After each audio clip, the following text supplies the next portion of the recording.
In the morning of the 21st of February 2018, the country of South Africa woke up to disturbing news that 7 armed men had entered a local police station in the Eastern Cape province and without warning, randomly opened fire on the police members on duty.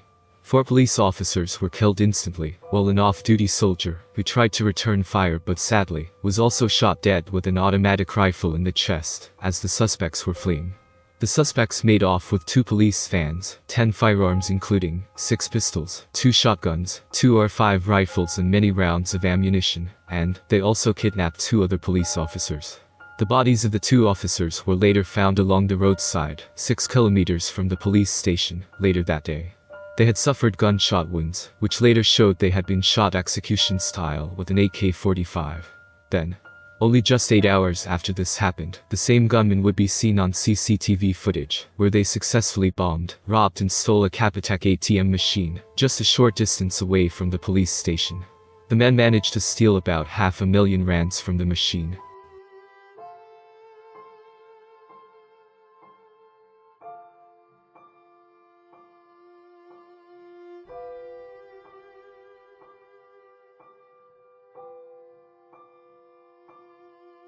Three days would then pass before the local police would eventually get a tip-off and launch a 72-hour manhunt on the whereabouts of the 7 men. The South African minister at that time would later go on the news and say the following: "Wherever they are, they must know we are coming, and we'll find them, and we'll clean them out in the streets, and we'll smoke them out in their holes, and we'll fight crime with the ferocity of a cornered bull and the agility of a cat, uncompromising spirit." Then, on the night of the 23rd of February, the South African Police Force, along with the South African Special Task Force, which is an elite tactical unit, found themselves in a shootout at a local church, which ended up with the police killing 7 church members. And if that wasn't horrible enough, the police would later find out that the same church was an underground local sex trafficking ring, where underage girls, some as young as 12 years old, were sexually assaulted by the 7 church leaders. News later came out that one of the leaders of the church was married to a 15-year-old girl. They had 3 children together.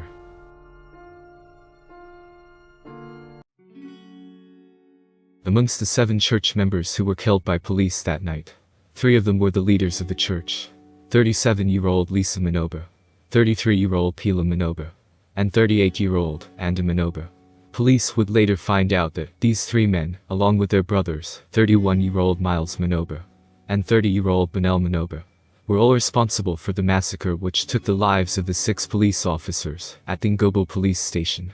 The 7 Mancoba brothers, or the 7 Angels of Death, as they called themselves, were the leaders of the 7 Ministries Church, which was founded by their father, Siphiwe Mancoba, in 1986 in the province of KwaZulu-Natal. In 2013, after 2 decades of operation, the church was raided by the KwaZulu-Natal government officials.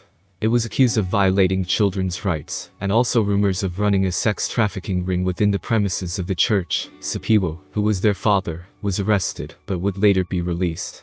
The case was dropped soon after that. A decision the South African Police Force and the nation of South Africa would later gravely regret. In April 2015, their father, Siphiwe, was sadly burned alive and died inside the church premises during a fight he was having with a man named Jolly.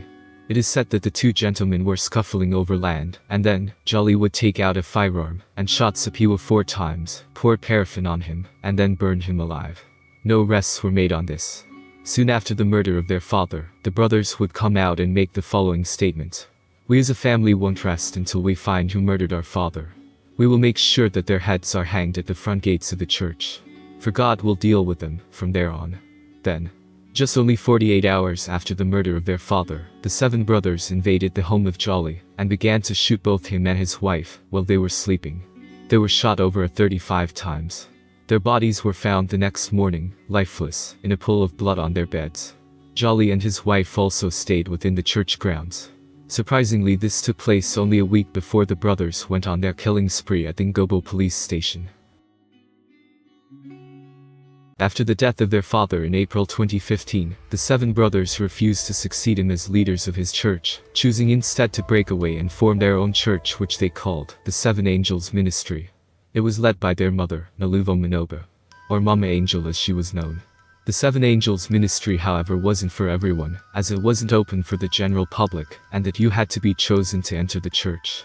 Members of the ministry were required to hand over all of their cars, money and properties as gifts to the Angel Brothers if they wished to join the congregation. It is said that it was during this time that the church was struggling financially. They were struggling to house and feed the many congregants that lived within the church's compound. Police believe this was the prime motivator for the events that occurred on the 21st of February 2018. 2 police officers were found dead in the middle of the road in a small village in the Eastern Cape province of South Africa. The 2 police officers were only identifiable by their police badges, as, before they died, they were stripped naked of their uniform and beaten very badly to a point where their faces were swollen so much that they weren't recognizable at all. The 2 police officers were kidnapped when the 7 Mancoba brothers stormed into the Mancoba police station armed and started to open fire on anything that was inside. The brothers murdered 6 on-duty police officers, along with a soldier who was trying to retaliate. The brothers then proceeded to loot the police station of guns and ammunition. They managed to take 6 pistols, 2 shotguns, 2 R5s, and a bunch of ammunition. The 2 police officers were then kidnapped before the brothers fled the scene in 2 police vans. The 2 officers would eventually be executed by gunfire, and their bodies were dumped on the side of the road, 15 minutes away from the police station. After they attacked the police station, the brothers were soon caught on CCTV footage at a local shopping center in the Eastern Cape, robbing an ATM machine on the same day as the police shooting. The brothers are seen on a nearby camera using explosives to try and open the ATM. Seeing that they weren't able to, they decided to remove and steal the whole machine. It is said that the suspects fled with over 500,000 rands, cash.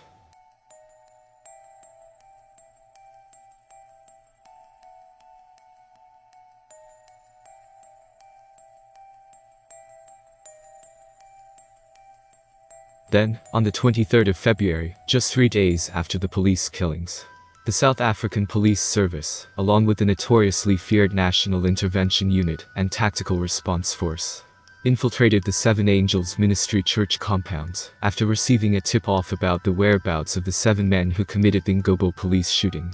Then, a shootout between police officials and the church members soon followed shortly upon their arrival there.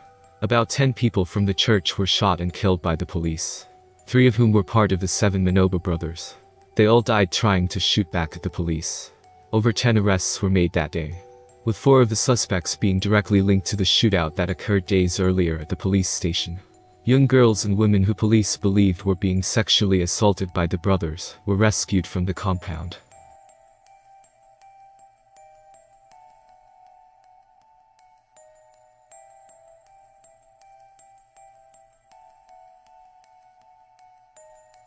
In the days following the arrests made at Seven Angels Ministry, more than 40 women and young girls whom authorities believed were sexually assaulted by the Mancoba brothers were taken in for questioning. A majority of the women rescued from the compound were under the age of 25, with some being as young as 12 years old. The children had no birth certificates to help identify them because they were not allowed to have birth certificates within the church. Despite all of them being married, the Mancoba brothers considered the many other women in the compound as their wives too. Satisfying the brothers sexually was seen as a service to God. The majority of the women who were questioned about the cult were not forthcoming with information to authorities, and even after the shootout with police officials, they demanded to return to the Seven Angels Church. In November 2018, 9 months after the police killings, Manel Mancoba, who was one of the 4 Mancoba brothers still alive, would appear at the East London Magistrates Court on a charge of rape. He was believed to be the kingpin behind the killings. However, due to the lack of evidence, he was not charged for the murders and was released. But his younger brother was later arrested and charged with 6 counts of murder, attempted murder, robbery, and an additional count of possession of an unlicensed firearm. He also was released due to a lack of evidence, and also, their weapons which they used to murder the officers were never found. The weapons which the brothers stole from the police station were never found.